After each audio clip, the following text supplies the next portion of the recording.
Hello friends, welcome to my YouTube channel R tuition classes. बच्चों, आज हम phonic sound पढ़ने वाले हैं, जिससे आपको इंग्लिश में वर्ड्स पढ़ने में आसानी होगी। आप इजीली इंग्लिश लर्न कर पाओगे।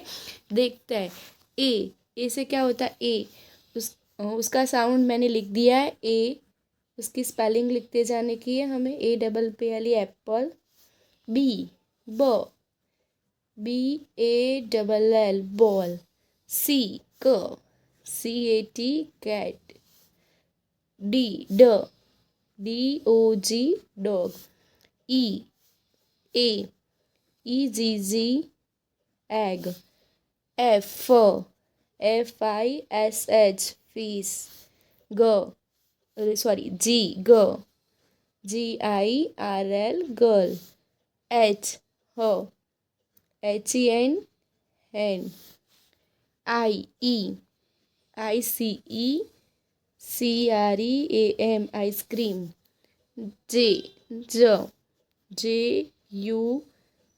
जग। KITE kite. LION lion. MOON moon.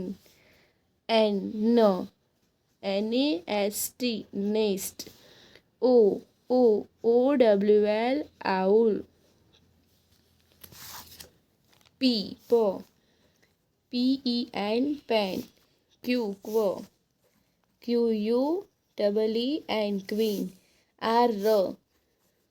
ROSE rose।